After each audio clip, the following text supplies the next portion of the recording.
حضرت سید علی میرا داتار علیہ رحمت و رضوان، آپ نے سنا ہوگا کہ اناوا شریف میں آپ کا مزار پاک ہے۔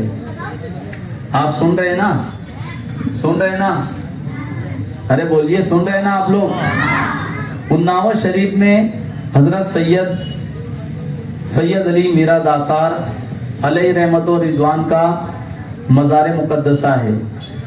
آپ کی شہادت کا راز کیا تھا؟ آپ کبھی مانڈو گڑھ گھومنے گئے ہیں؟ کون کون گیا ہے؟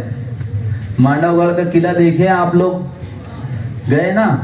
تو وہی قلعے کو فتح کرنا تھا۔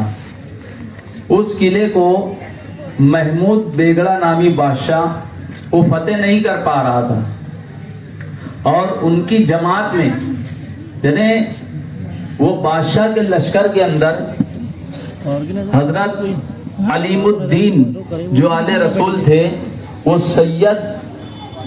سید علی میرا داتار علیہ رحمت و رضوان کے دادا تھے۔ تو محمود بیگڑا کو یہ پتا چلا اور یہ علم ہوا کہ اگر بہت کوشش ہو رہی تھی کہ مانڈو گڑھ کے قلعے کو فتح کیا جائے، اور اس پر قابض ہونا چاہتا تھا وہ، لیکن بہت مدت گزرنے کے بعد بھی وہ قلعہ فتح نہیں کر پا رہا تھا۔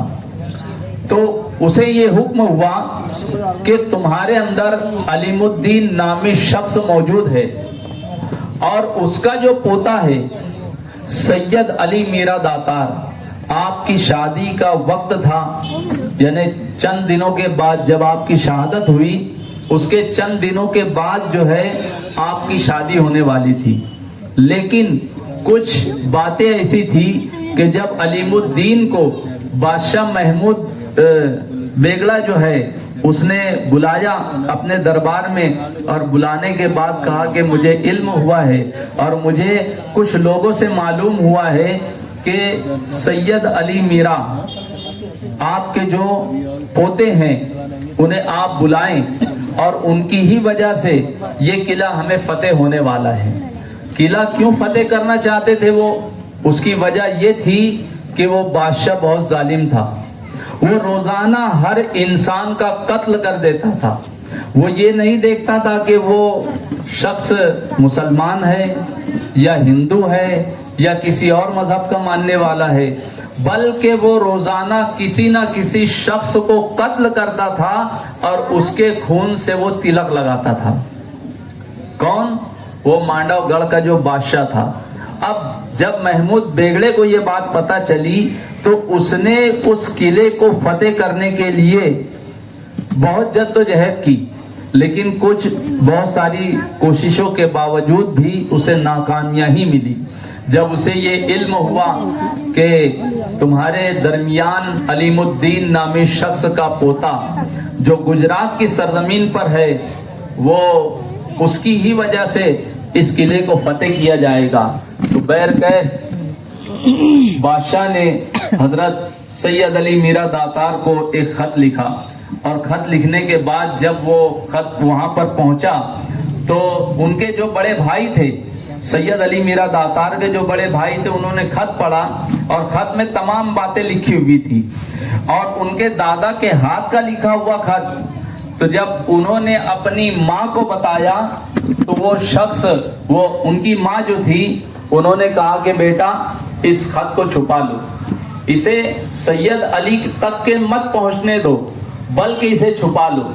ان کی ماں نے چھپا لیا، اور پھر اس کے بعد جب ان کی ماں نے وہ خط چھپا لیا، چھپانے کے بعد پھر کہا، پھر کئی دن گزر گئے کہ سید علی میرا داتار کی آنے کی کچھ جو ہے گنجائش نہیں ہے۔ پھر اس کے بعد یہی ہوا کہ چلو پھر ایک خط لکھا جائے، اور خط لکھے گئے، لیکن اس کے باوجود بھی خط جو ہے سید علی میرا داتار تک کے نہیں پہنچا۔ یہ پریشان، محمود بیگڑا بھی پریشان، اور حضرت سید علیم الدین بھی پریشان کہ آخر بات کیا ہے۔ پھر سید علیم الدین کے قاصد جو تھے، ان کے ہاتھ میں وہ خط دیا گیا، اور وہ خط لے جا کر کے حضور سید علی میرا داتار کے ہاتھوں میں انہوں نے دیا، اور جب انہوں نے خط پڑھا تو وہ حیرت زدہ رہ گئے کہ ہماری قوم کے لوگ جو ہے اس قلعے کے بادشاہ کے جو ہے درمیان چنگل میں پھنسے ہوئے ہیں اور روزانہ ایک شخص کو وہ بادشاہ قتل کرتا ہے اور اس کے خون کا تلک لگاتا ہے، تو ہمیں وہاں پر دینی حکومت کو قائم کرنا ہے جو اسلام کے قانون کے مطابق تھا۔ اب سید علی میرا داتار کو جب یہ علم ہوا تو انہوں نے اپنی ماں کے پاس گئے اور جانے کے بعد کہا کہ اے ماں، کہ بہت سارے خط جو ہے مانڈو گڑھ کی سرزمین سے آتے رہے اور تم نے مجھے بتایا نہیں، آخر بات کیا ہے؟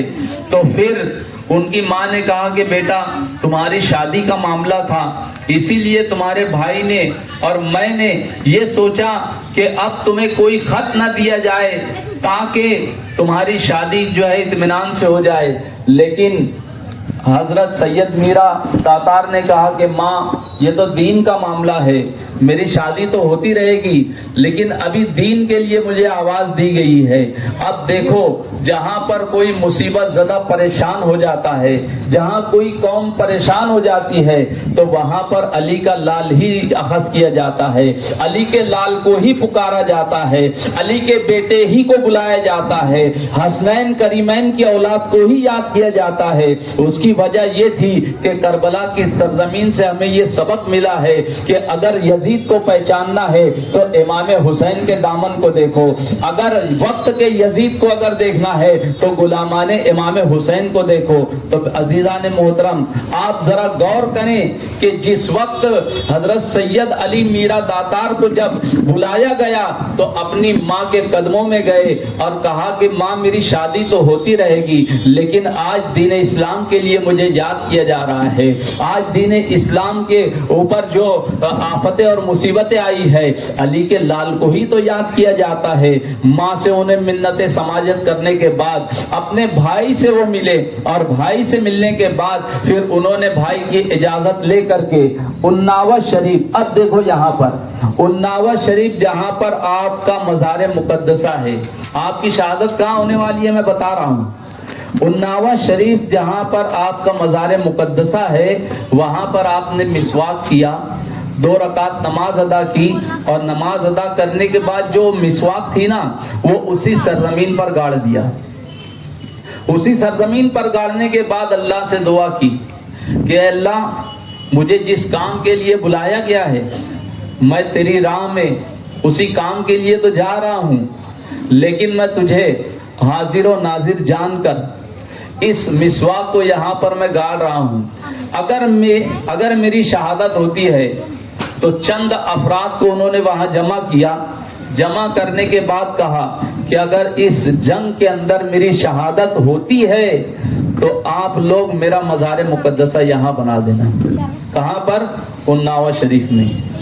اب وہاں سے وہ نکلے اپنے جانثاروں کے ساتھ، تقریباً 125 افرادوں کے ساتھ، ذکر آتا ہے کہ 125 لشکر بنا کر کے وہ نکلے، اور جب وہ نکلے تو وہاں پر بادشاہ محمود بیگڑے سے آپ کی ملاقات ہوئی۔ ملاقات ہونے کے بعد محمود بیگڑے نے جب آپ سے بات چیت کی تو کہا کہ آج رات جو ہے ہمیں عبادت کرنے دیں۔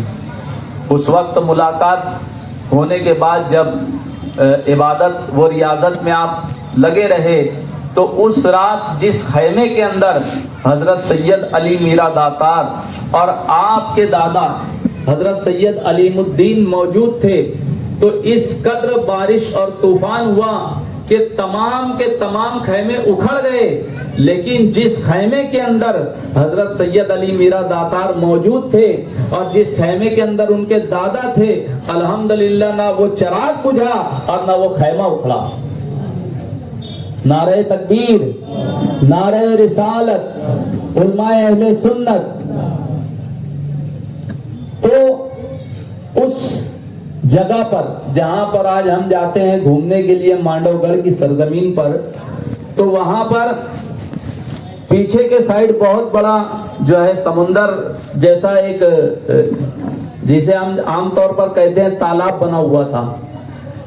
تو بہت کوشش یہ ہو رہی تھی کہ اس قلعے کو فتح کیا جائے اور بادشاہ کو قتل کیا جائے، لیکن جب سید علی میرا داتار علیہ رحمت و رضوان وہاں پہنچے اور جب طوفان آیا تو طوفان آنے کے بعد آپ کا خیمہ بچا رہا اور باقی سب کے خیمے اجڑ گئے۔ اب یہ ہوا کہ حکمت یہ تھی کہ سامنے سے تو ہم مقابلہ کر رہے ہیں لیکن فتح نصیب نہیں ہو رہی ہے، تو کیا کیا جائے؟ تو ایک ہی راستہ تھا کہ پانی کے ذریعے اس راستے سے گزرا جائے۔ اب دیکھو حسین کا بیٹا کیا کرتا ہے، علی کا لال کیا کرتا ہے۔ اپنے لشکر کے ساتھ انہوں نے پانی کی طرف سے قلعے کی طرف جانے کی کوشش کی، اور آپ سوچیں کہ پانی کے اندر جب کوئی انسان جاتا ہے تو کیا وہ زندہ رہتا ہے؟ کیا وہ پانی کے اوپر چل سکتا ہے؟ نہیں، بلکہ حضرت سید علی میرا داتار اس پانی پر قدم رکھتے ہیں اور اللہ سے دعا کرتے ہیں کہ یا اللہ، جس طریقے سے تو نے حضرت موسیٰ علیہ السلام کو دریائے نیل میں راستہ دیا تھا، مولا میں امام حسین علی کا بیٹا تجھ سے یہ گزارش کرتا ہوں کہ اس دین کی خاطر تو اس میں راستہ بنا دے۔ اور یقین جانیں آپ کہ اس قلعے تک کے پانی پھٹ گیا اور ان کے لیے جانے کا راستہ بن گیا۔ اب جب وہ راستے سے حضرت سید علی میرا داتار گزرے اور ان کے لشکر والے گزرے تو آپ دیکھیں کہ اس طریقے سے انہیں فتح و نصرت ملتی گئی اور دشمنوں پر وہ غالب آتے گئے، یہاں تک کہ تذکرہ ملتا ہے کہ اس جنگ کے اندر حضرت سید علی میرا داتار کی جو ہے شہادت ہو جاتی ہے، آپ کا سر مبارک کٹ کر کے زمین پر گر جاتا ہے۔ لیکن ابھی بادشاہ جو بچا ہوا تھا، وہ ظالم بادشاہ جو لوگوں کے خون سے اپنے ماتھے پر تلک لگاتا تھا، اس بادشاہ کو سید علی میرا داتار کے ہاتھوں ہی قتل ہونا تھا۔ آپ اپنی گردن تو اتر گئی لیکن لڑتے لڑتے آپ اس بادشاہ کے یہاں پہنچے، یعنی اس بادشاہ کے جو ہے قیامگاہ تک پہنچے، اور اس کے بعد آپ نے اپنی تلوار سے اس بادشاہ کے سر کو قلم کیا۔ بادشاہ حیران تھا، بادشاہ پریشان تھا کہ یہ کون سی شخصیت ہے کہ جس کے سر پر، جس کے گردن پر سر نہیں ہے اور وہ لڑ رہا ہے۔ تو یہی وہ شخصیت تھی جس کی یاد میں ہم یہ مجلس رکھے ہیں، جس کی یاد میں ہم یہ محفل رکھے ہوئے ہیں، وہ حضور سید علی میرا داتار علیہ رحمت و رضوان کی ذات مقدسہ ہے۔ پھر آپ کا سر مبارک اور آپ کا جسد خاکی جو ہے، جسد نوری جو ہے، آپ کو وہاں سے اٹھایا گیا، اور اٹھانے کے بعد جو ہے جو اپنے ساتھیوں سے انہوں نے وہ مسواک جہاں گاڑی تھی جو اناؤ شریف میں آپ کے جو ہے جسم اطہر کو وہاں لا کر کے مدفون کیا گیا۔ تو اسی طریقے سے پھر آپ کا جو ہے وصال باکمال ہوا، اور آج بہت سارے لوگ جو آصف زدہ ہیں، جو پریشان حال ہیں، جن کے اوپر جادو کرنی کوٹال کا اثر ہوتا ہے، وہ لوگ وہاں پر جاتے ہیں اور شفا یاب ہوتے ہیں۔ یہ کمال ہے حضور سید علی میرا داتار علیہ رحمت و رضوان کا۔ اب آئیے